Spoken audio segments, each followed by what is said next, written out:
Assalamualaikum warahmatullahi wabarakatuh. Selamat siang, sahabat Tribuners dimanapun kalian berada.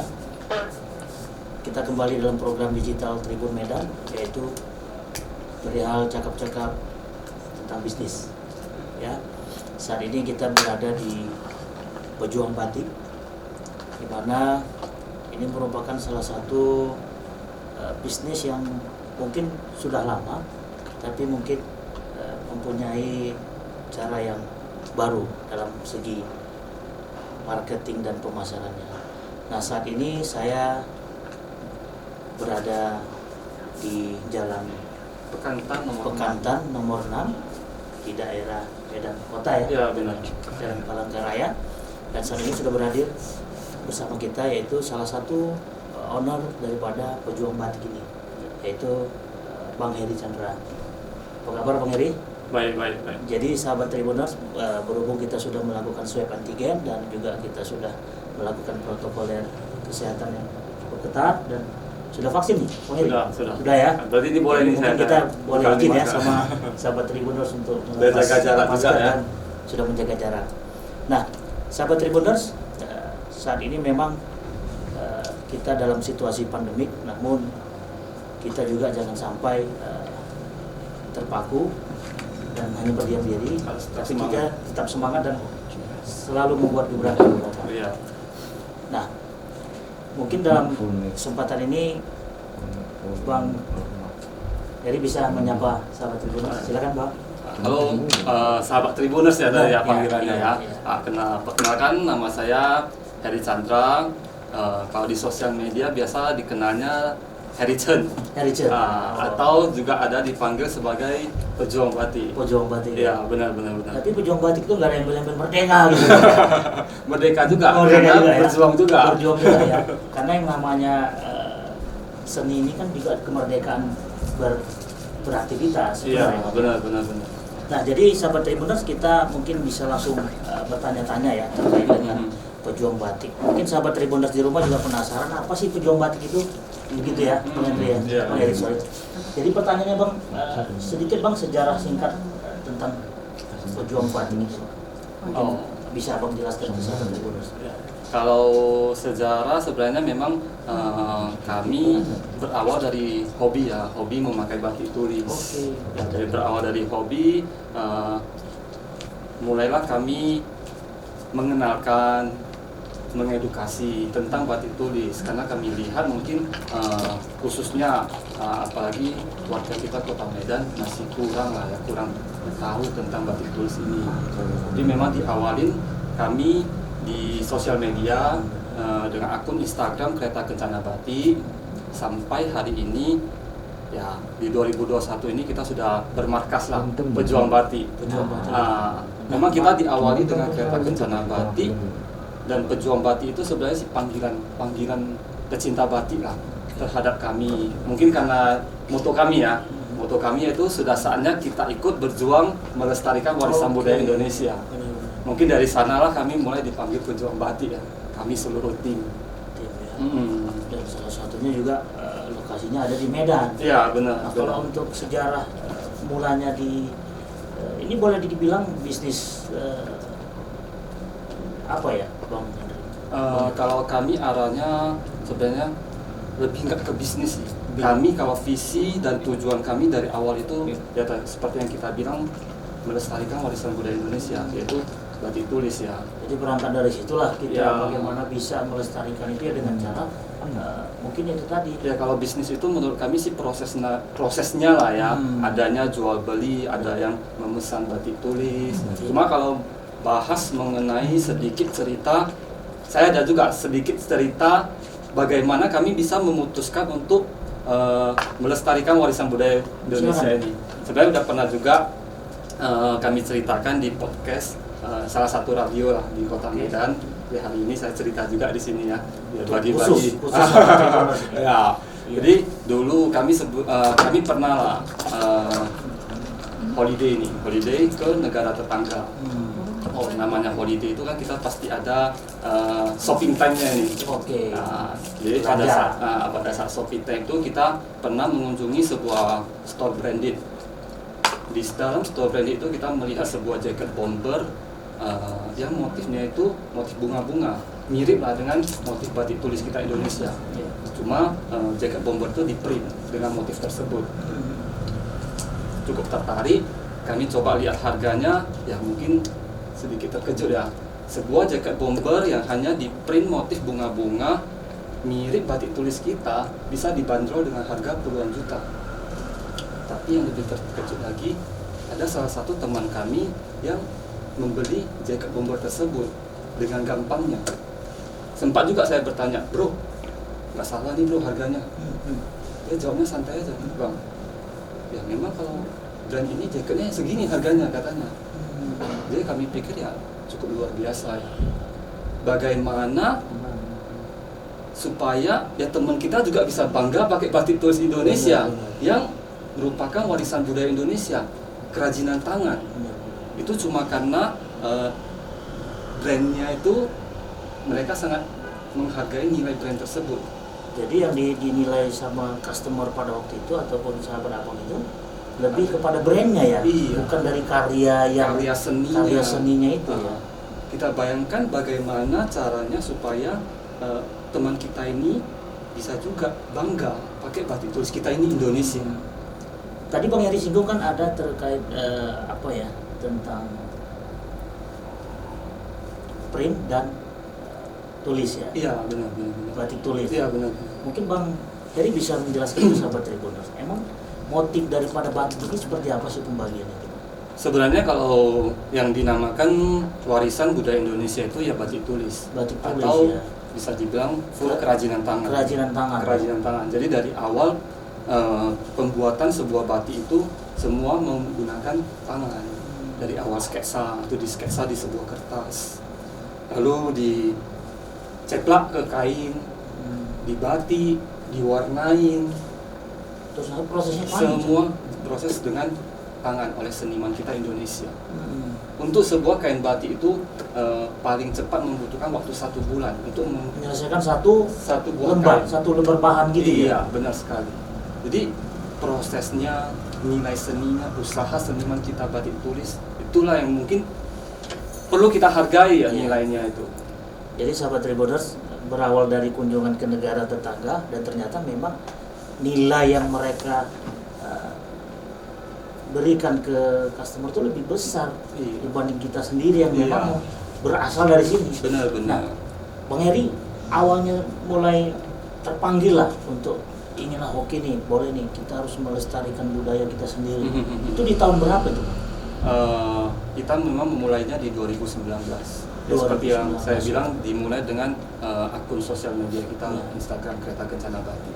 Dari sanalah kita mulai memberikan edukasi lah, apa itu batik tulis, bagaimana prosesnya, bagaimana seniman kita membuat batik tulis, segala sesuatu tentang batik tulis, kita membahas segala sesuatu tentang batik tulis. Dan jadi di Pejuang Batik ini memang tidak, motifnya ini hanya kerajinan tangan ya? Iya, tidak, memang kalau tidak yang menyajikan yang istilah tadi print atau apa? Iya, memang kalau yang tersedia di Pejuang Batik, markas Pejuang Batik semua adalah batik full tulis. Benar. Nah, yang membuat saya menarik itu adalah keyakinannya Bang Heri itu, bahwasanya memang kita wajib ya melestarikan batik. Pertama itu berjuang tuh ada nggak kira-kira tantangan yang waduh berat nih kira-kira kalau kita ingin melestarikan batik ya, seperti Bang Heri tahu sendiri kan, pusatnya batik memang kan berada di Jawa. Benar. Ya, nah, bagaimana bisa Bang Heri mensosialisasikan sekaligus meyakinkan customer lah bahwasanya di Pejuang Batik ini memang karya-karya ataupun hasil-hasil batik yang dijual itu memang berkualitas. Mungkin bisa di-sharing ke sahabat Tribuners. Ya, tidak bisa kita pungkiri tadi seperti yang Bang Waman bilang, pusat batik itu di Pulau Jawa dan seniman kami Pejuang Batik juga memang di Pulau Jawa.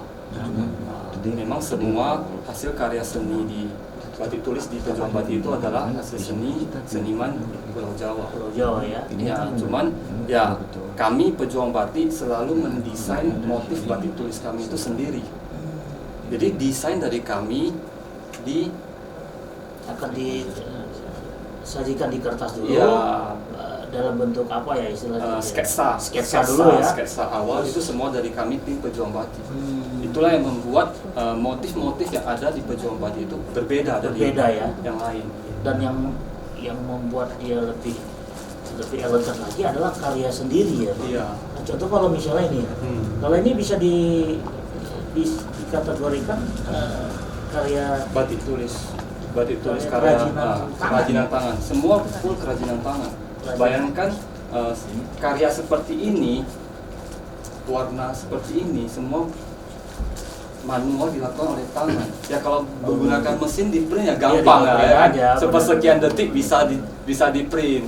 Cuma kalau kerajinan tangan ya saya sendiri sampai hari ini masih sangat mengagumi karya seniman kita Indonesia. Kadang duduk-duduk melihat kok bisa ya, kok bisa seniman kita ini bisa membuat sketsa seperti ini ya. Ya. Nah ini sulit juga ini Bang ya. Ya, sangat sulit. Kalau salah satu contoh karya seni ini butuh 4-6 bulan. Ini termasuk sebuah karya seni yang sangat luar biasa. Nah ini dari mana nih Bang? Kalau Ini dari Pulau Jawa. Ini dari Pulau Jawa ya. Rata-rata berarti dari Pulau Jawa. Iya. Nah ada beberapa display di sini ya, sahabat Tribuners.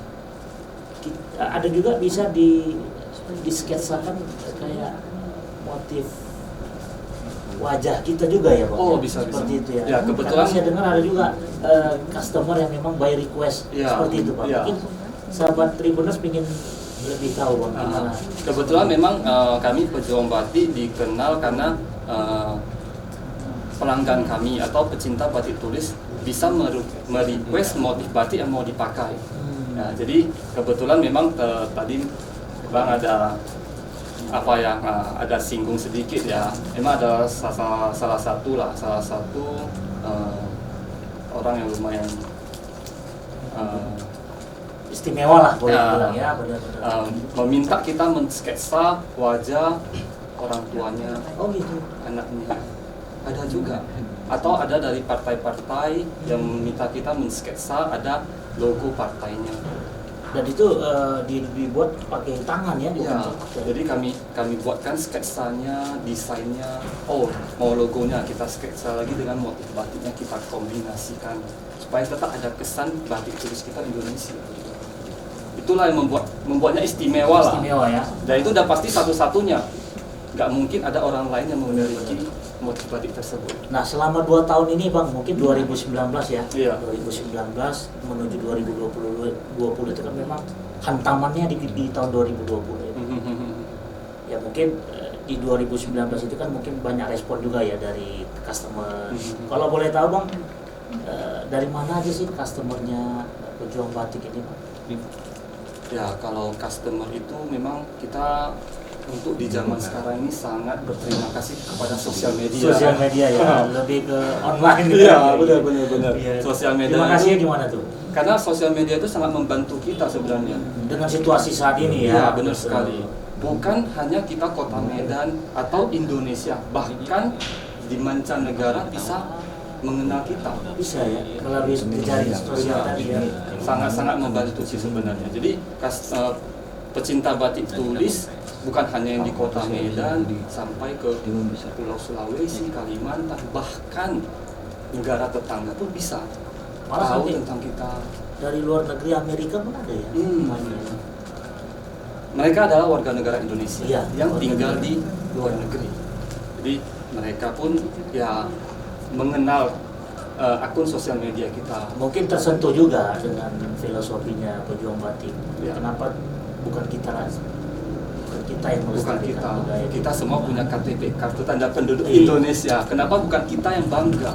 Bahkan saya ada sedikit cerita, orang luar negeri atau negara tetangga sempat ingin mengklaim batik tulis itu adalah kebudayaannya mereka. Warisan budaya dari negara Benar. mereka. Tapi kita harus bangga karena di tanggal 2 Oktober 2009 kita Indonesia telah diakui oleh UNESCO. Batik tulis itu sebagai warisan kemanusiaan secara budaya lisan dan non bendawi. Jadi kerajinan tangan kita, batik tulis sudah diakui oleh UNESCO. Resmi, sah Itu ya? adalah warisan Warisan budaya dari kita. budaya. Jadi kita kenapa nggak bangga gitu? justru kita harus bangga. Bahkan negara lain mau mengklaim, ya kita tidak usah sebut negara apa. Oke, jangan sebut negara, sebut aja orangnya. Nanti mereka nggak mau pakai lagi batik tulis. Ya, artinya memang dukungan dari pemerintah sendiri kan ada dibuatkan satu hari yang memang memperingati Hari Batik Nasional. Kebetulan kemarin tanggal 2 Oktober itu adalah hari Jumat. Jadi hari Jumat diresmikan sebagai Hari Batik Nasional oleh pemerintah. Ya itu pun cukup membantu lah. Makanya anjuran pemerintah setiap hari Jumat itu kalau bisa pakai batik. Benar. Ngomong-ngomong batik nih Bang, kalau bajuku ini ada motif batiknya nggak Bang? Ada. Kalau motif batiknya ada. Nah, ini seni atau memang print? Hasil print? Kalau ini ya motif batiknya ada, cuma ini adalah mungkin hasil printnya. Jadi print, kalau batik itu memang ada beberapa lah. Kalau kita kan memang menyediakan batik tulis semua kerajinan tangan. Memang ada juga batik print ataupun batik cap. Jadi itu kalau batik print dan batik cap itu udah pakai alat cetak lah istilahnya. Jadi dicetak secara massal. Dicetak secara massal dengan motif yang sama semua. Sedangkan kalau kerajinan tangan ini kan hasil karya seni. Jadi satu motif ini ya ini aja. Kita mau buat yang kedua pun yang namanya kita nggak mungkin bisa sama. Sama ya. Nggak mungkin bisa sama. Dan bahkan seniman itu pun tidak mau. Berarti kalau tim sepak bola susah juga nih mau buat seragam dari batik. Kalau pakai karya tangan bisa, cuma nggak bisa sama. Paling hurufnya yang berbeda. Angkanya sama. Berbeda. Dari kancing ini sih sebenarnya Pak ada nggak apa ya istilahnya tuh kayak surat atau bukti autentiknya itu ya terkait dengan emas ini. Biasanya kalau kita beli emas di toko kan dia akan mengeluarkan surat. Nah, untuk di batik sendiri gimana tuh Bang prosedur pengesahan daripada emas ini? Ya seperti yang ada di kancing emasnya itu pun kita cetak nama pejuang batik. Oh, Adib. Nama pejuang batik dan tentu saja kami pejuang batik. Bisa dijum? Kami pejuang batik bertanggung jawab penuh atas kancing emas ini. Kami yang mengesahkan bahwa kancing emas ini itu adalah emas murni. Artinya nggak ketika si customer tadi ingin memperjualbelikannya kembali itu bagaimana? Tentu kami menerima kembali. Oh, berarti harus kemari dulu. Karena gitu ya? kami kan mengesahkan kancing emas ini itu adalah emas murni. Seperti kami menjamin keaslian dari karya seni seniman Indonesia. Ya, kami juga menjamin kancing emas itu adalah emas murni. Jaminan itu dalam bentuk apa, Bang? Kami ada mengeluarkan sebuah sertifikat ya. Oke. Untuk diberikan kepada pecinta batik tulis. Jadi memang sahabat Tribuners nggak usah khawatir. Ini akan dikeluarkan yang namanya sertifikat dari pejuang batik untuk terkait kemurnian dari emas, kemudian dari kancing emas tersebut. Untuk kebutuhan dalam satu baju itu ada berapa kancing sih Bang? Ya kebetulan kalau untuk sebuah kemeja itu butuh 12 sampai 13 kancing. 12 sampai 13 kancing. Tapi kembali kepada pecinta batik tulis tersebut, apakah dia mau memasangkan untuk semua kancing atau hanya di daerah-daerah tertentu. Difasilitasi kancing cadangan nggak Bang? Kalau biasa kan kita di baju itu kan ada. Tergantung permintaan juga kalau seperti itu. Biasanya kalau kancing emas dari pihak pecinta batik tulisnya itu kan sudah cukup lah untuk yang di kancing. Kalau butuh lagi kan tinggal hubungi saya aja. Dan ini dia diproduksi kemana-mana ya, cuma dari pejuang batik. Ya, termasuk ini juga adalah kerajinan tangan, karena dari awal desainnya juga didesain oleh kami pejuang batik. Dan ini memang dari pengrajin emasnya dari. Iya, memang kita ada kerjasama dengan pengrajin emas. Menarik ini sahabat Tribuners. Jadi memang Bang Heri ini nggak setengah-setengah gitu ya untuk melestarikan kekayaan warisan budaya yang ada di Indonesia ini. Nah berarti kalau dengan 13 kancing nilainya juga dikali 13 ya? Ada diskon Bang atau gimana? Bonus kayak? Bonus bisa, nanti kapan waktu Bang Ramo 3 kebun. Oke. Cuman kan kalau kita sering pakai kaos nih, nggak perlu kancing kayak. Baik, jadi itu sahabat Tribuners, jadi jangan khawatir mengenai keabsahannya ini. Kami menjamin bisa dilegalisasinya juga. Benar, kami menjamin penuh. Kalaupun memang nanti sahabat Tribuners mau menjual kembali sih, pihak pejuang batik juga bisa siap. Kami siap menerima dengan harga yang sama juga. Atau tergantung harga emas harian. Seperti kami menyediakannya. Hari ini Bang Radman tanyanya berapa, kan hari ini harga emas kan fluktuatif ya, setiap harinya bisa berubah. Ya sama juga sebenarnya, tidak begitu berbeda lah sebenarnya dengan perhiasan emas. Yang jelas Mas Joko sama Mas Anto berbeda. Baik, itu sahabat Tribuners, jangan khawatir. Jadi ayo segera kita investasi dalam bentuk batik.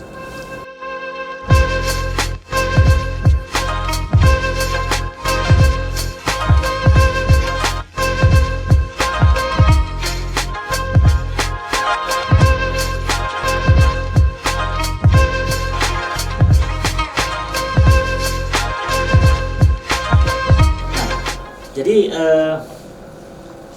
saat ini di Medan kan merupakan salah satu store lah ya. Iya. Dan ini ternyata baru juga ya Bang. Iya, untuk markas Pejuang Batik ini memang Markas kita di Medan. baru pindah di bulan Mei 2021 ini. Di 2021. Istilahnya Pejuang Batik sudah bermarkas. Pertimbangan Bang Heri sebagai salah satu pemilik lah ya namanya Pejuang Batik ini. Apa sih yang menjadi apa namanya ya, rekomendasi lah untuk menjadikan Medan ini salah satu pusat markasnya Pejuang Batik? Kalau pusatnya memang kebetulan karena kami di Pejuang Batik itu semua anak Medan ya. Anak Medan. Yang Itu jelas yang paling pasti penting. KTP Medan. Ya, itu yang paling penting Iya, ya. Kita iya. ini anak Medan dan kota Medan kita ini kan termasuk kota ketiga terbesar ya di Indonesia.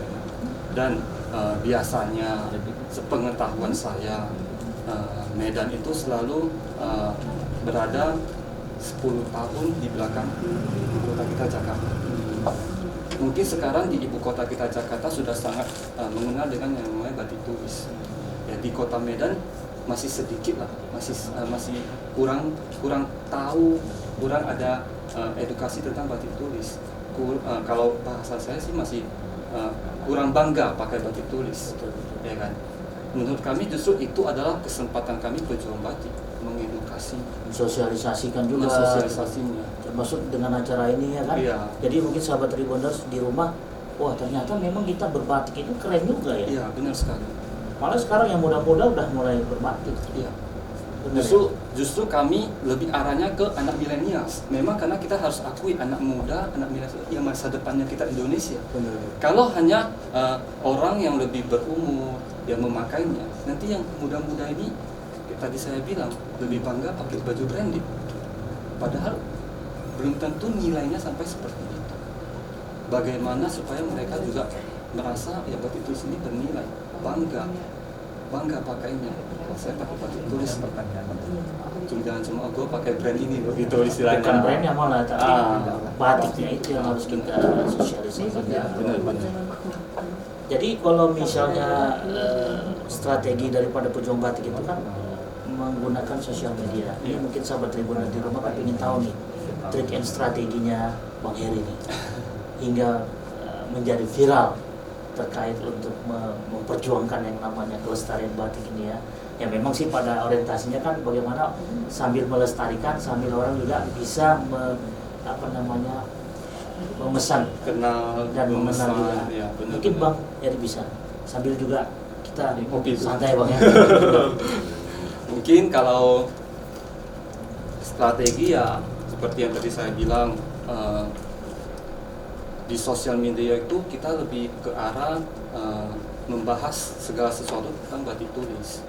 Jadi kita tidak hanya membahas ada orang yang seperti dari awal Bang bilangnya bisnis. Iya. Bisnis itu apa yang dibicarakan selalu jual beli. Itu Benar, tidak untuk rugi kita aja. tidak. Kita selalu mengajak apakah siapapun itu, kita tidak memandang siapa itu. Mereka bertanya, ingin tahu tentang batik tulis, kami mengundang mereka. Kalau Kota Medan kami undang ke markas, kami jelaskan. Bukan hanya data, saya mau motif ini, bukan.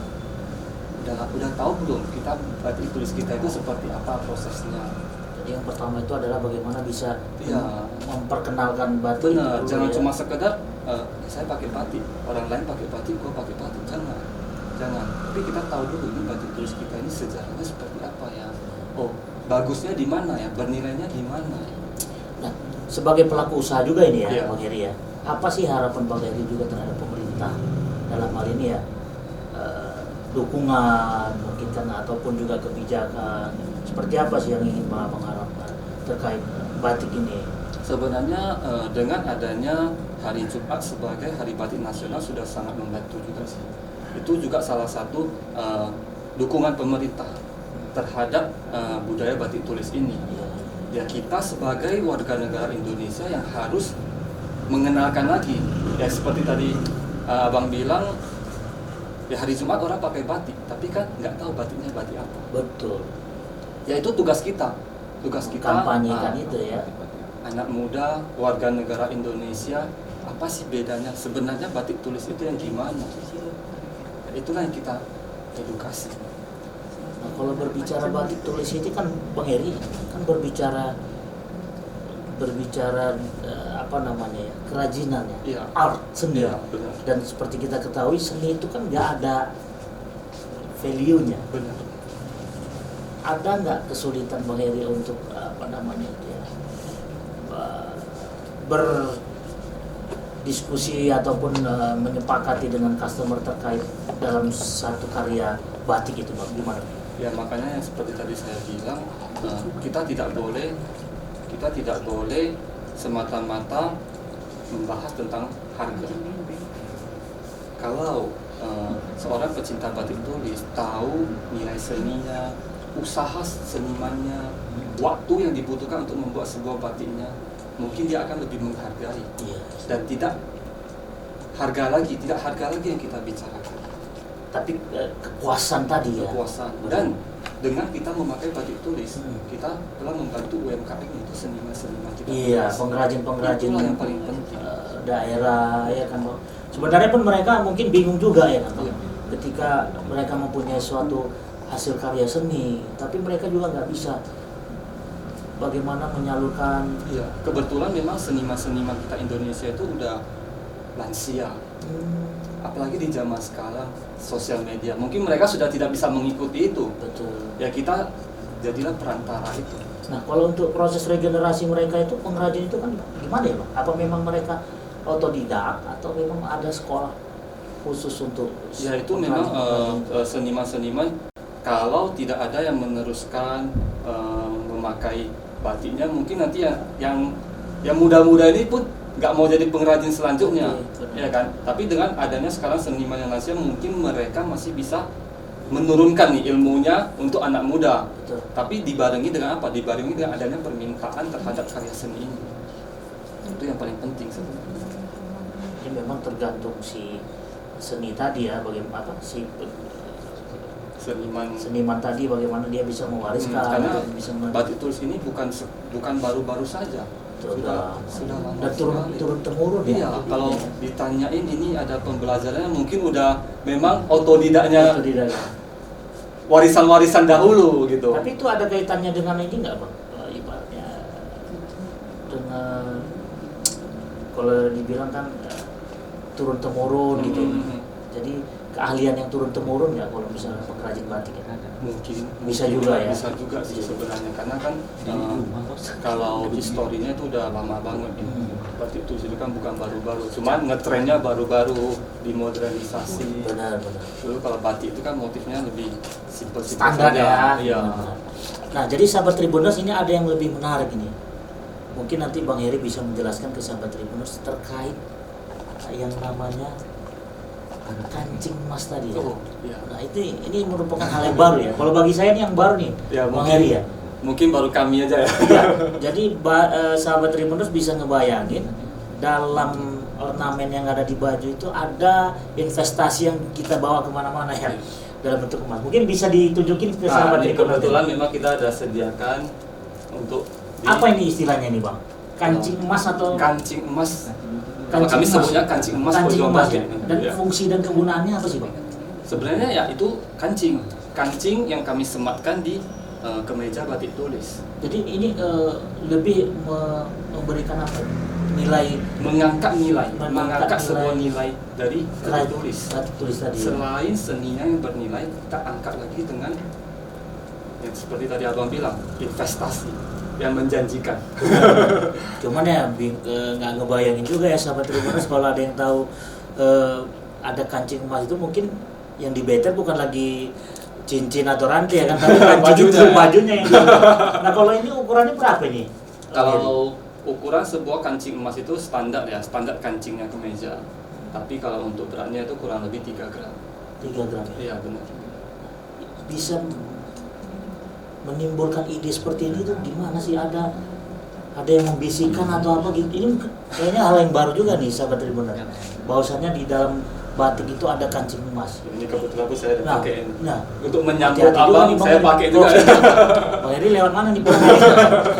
Jadi memang ini menaikkan nilainya tadi ya. Ya, kebetulan ini memang berawal dari pesanan salah satu customer loyal kami lah, pecinta batik tulis. Jadi beliau itu karena customer loyal, kami pun cukup akrab ya dengan beliaunya ya. Jadi pernah sekali beliau memesan batik tulis. Jadi dia bercerita, berdiskusi lah dengan kami karena keakrabannya itu bisa nggak nih, gimana ya caranya biar kemeja batik tulis yang saya pakai ini bisa lebih bernilai lagi, lebih terangkat lagi nih nilainya. Jadi diskusi punya diskusi, kita tim pejuang batik kepikiran biasanya barang-barang branded, contohnya tas, arloji, ya, tali pinggang, selalu disematkan dengan logam mulia untuk mengangkat nilai benda tadi ya. Kan? Jadi kenapa batik tulis kita nggak kita coba juga ya kan? Tapi pikir apa yang bisa kita buat dari emas murni. Jadi ya terrealisasilah di kancing. Karena hanya kancing lah yang bisa dibuat jadi emas di sebuah kemeja. Tapi kan dengan adanya kancing ini kan ada perasaan was-was juga ya. Artinya pertama dari sisi perajutannya kan memang harus kuat. Iya, kan? benar. Terus juga pencucian bajunya juga harus lebih berhati-hati. Nah, itu bagaimana trik ataupun yang abang bisa share ke sahabat Tribuners untuk menjaga ini tetap jangan sampai hilang, kan gitu. Ya kalau hilang ya itu namanya kita tahu nih berharga ya, pasti dijaga. Ini kalau dijadikan bisa ini. Cuman sak baju-bajunya kan gitu ya. Ya kalau untuk dijahitkan ke kemeja kami memang kita sudah ada penjahit khususnya. Tadi ini emas murni ya Pak? Emas murni. Tapi kalau ada request dia minta dari bahan-bahan yang lain bisa juga ya. Kebetulan atau kebetulan kami menyediakan kalau ada yang mau berinvestasi lah ini istilahnya, menaikkan nilai batik tulis yang dipakainya, memang kita sediakan kancing emas. Dan ini pertama ya, baru dan saya baru mendengar bahwasanya ada kancing emas. Mudah-mudahan viral jadi banyak yang mau pakai batik tulis kancing emas. Jadi sahabat Tribuners mari. Jadi investasi itu udah nggak menabung di bank lagi kan, tapi investasi menabung di baju ya. Nah, bagaimana sih selama ini reaksi dari customer lah yang memesan kancing emas ini? Kepuasannya seperti apa? Ya kalau memang kalau untuk kancing emas ini untuk customer tertentu ya yang memesannya, seperti tadi abang bilang ada yang was-was ya, ini bajunya gimana dicuci, gimana dijaga, ya sebenarnya hanya seperti biasa baju yang kita cuci ya seperti biasa aja, kita udah tahu ada kancing emasnya. Betul. Lebih dijaga aja. Yang gitu. jelas kalaupun kita sudah tahu itu ada kancing emas ya bawa nyuci sendiri ya. Tapi kalau mau dicuci sama orang lain di apa laundry atau apapun, sebenarnya kalau untuk laundry yang lumayan besar ya, kita hanya menginformasikan ini di sebuah kemeja saya ini ada kancing emasnya, dicatat. Hanya seperti itu, sesimpel itu sih. Cuma kadang orang ya was-was. Nah, tapi kalau untuk dijahitnya memang kita sudah ada penjahit spesial. Ada khusus ya, khusus. Di aman. Nah, saat ini ya mungkin tadi sudah sempat kita singgung terkait dengan kondisi dan situasi kita yang sangat sulit lah dalam sisi pandemi. Gimana sekarang terkait penjualan dari pejuang batik ini, Bang? Apakah trennya mulai bangkit atau gimana, Bang? Mungkin bisa di-share. Ya kalau di masa pandemi ini sebenarnya kalau pandangannya kami pejuang batik adalah sebuah peluang. Ya tapi jangan dikira kami bersyukur atas pandemi ini. Iya, bukan. Betul. Cuma kita seperti yang abang bilang di awal, kita tidak boleh berdiam diri. Betul. Justru semangat kita harus lebih lagi. apa sih peluang yang ada di masa pandemi ini? Kita tahu orang-orang bangga dengan barang branded. Setiap keluar negeri mereka berbelanja barang branded. Di masa pandemi ini tidak ada lagi yang namanya barang branded. Holiday ya. Holiday is over. Ya kan? Di sanalah peluang itu. Mengapa tidak di masa pandemi ini kita mengenalkan batik tulis ini? Mungkin inilah kesempatan orang-orang untuk mencoba memakai batik tulis di masa mereka tidak bisa belanja barang branded. Itulah peluang yang kami lihat. Makanya kami tidak pernah gentar ya, istilahnya di masa pandemi ini pun kita gas terus lah istilahnya kalau orang Medan. Gas terus. Pokoknya segala kreativitas kita maksimalkan. Justru peluang ini yang harus kita lihat. Nah, untuk ke depan nih Bang, apa kira-kira planningnya? Ini kalau untuk markasnya ada di beberapa lokasi Bang? Kebetulan memang inilah markas pertama Pejuang Batik. Markas pertama Jalan Pekantang, nomor 6 Kota Medan. Nomor 6 ya, Kota Medan. Ya, Gedung Kaca. Gedung Kaca. Lebih tegas lagi ini. Ya, jadi inilah markas pertama. Nah, ya, untuk kedepannya ada planning mau buka ya, markas baru atau gimana? Mudah-mudahan didoakan ya, sahabat Tribuners semua mendoakan semoga ada markas kedua, ketiga, keempat dan selanjutnya, supaya kami tetap bisa terus berkreasi, terus mengedukasi, terus memberikan pengetahuan tentang batik tulis. Ya, kami pun selalu berkreasi dengan mengembangkan batik tulis. Biasanya batik tulis hanya dijahitkan menjadi kemeja. Kami juga mencobanya, menjahitkannya menjadi jaket bomber, jas ataupun blazer. Dan di zaman sekarang anak milenial lagi ngetren-ngetrennya pakai baju oversize, baju yang lebih besar dari ukuran badannya. Ya, kami juga ada membuat batik tulis dengan kemeja oversize. Semoga dengan kreasi ini bisa membangun keinginan anak muda untuk pakai batik tulis juga. Ya, harapannya memang sahabat milenial harus cepat bagaimana bisa menjadikan batik ini sebagai Tren juga. Benar. Karena dari anak milenial atau anak muda itulah masa depan kita terlihat.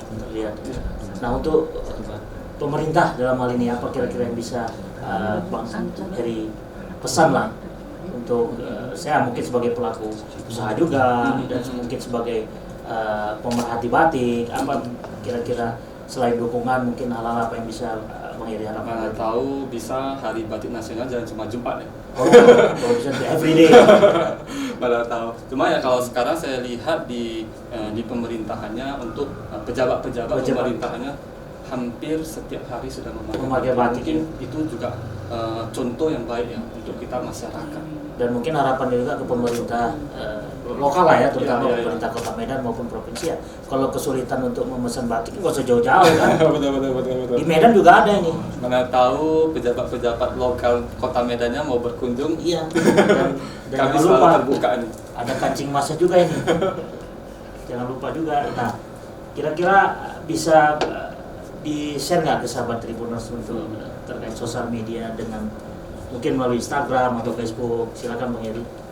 Ya mungkin nanti bisa di-share juga di bawah ya akun sosial media kita di Instagram. Tapi tadi saya bilang Kereta_Kencana_Batik. Terus kami juga ada channel YouTube kami yang membahas segala sesuatu tentang batik tulis dan mendukung sesama pengusaha Kota Medan. Jadi kalau ada pengusaha Kota Medan yang memesan batik tulis kami juga ada membuat video-video untuk profil ya. Ya. Oke. Nah, juga nanti kita akan tampilkan di wayang di layar kita. Nah, satu nih pertanyaan terakhir yang memang harus dijawab ini, Pak. Semua yang kita bahas tadi kan menjadi tanda tanya juga nih bagi sahabat itu. Ini harganya berapaan ini Bang Heri? Ya terutama kayak bahan batiknya, terus juga kayak harga emas ini mungkin disesuaikan juga dengan harga. Ya, kalau harga emas ya memang kita sesuaikan dengan harga emas harian. Variasi harganya itu Bang, dimulai dari kapan? Dari berapa? Kalau untuk batik tulis yang kami sediakan di markas Pejuang Batik ya, memang dimulai dari harga 1 juta.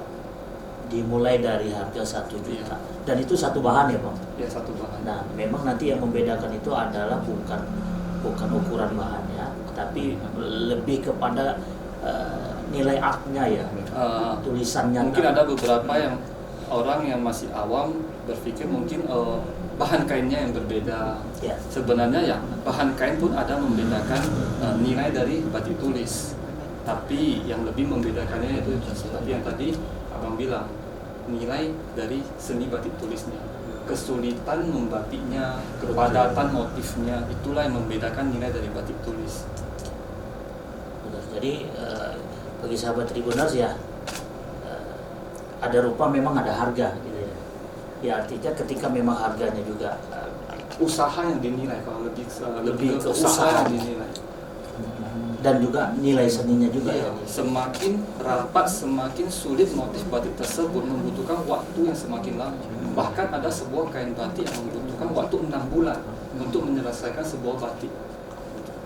Bayangkan waktu yang dihabiskan, usaha yang dihabiskan, ketelitian yang harus dihabiskan. Selama 6 bulan itu mereka harus konsisten membuat sebuah karya seni. Mungkin itu yang harus kita hargai. Lebih ke nilai usaha, nilai seninya, seniman kita Indonesia. Baik, jadi sahabat Tribuners ini menarik ini.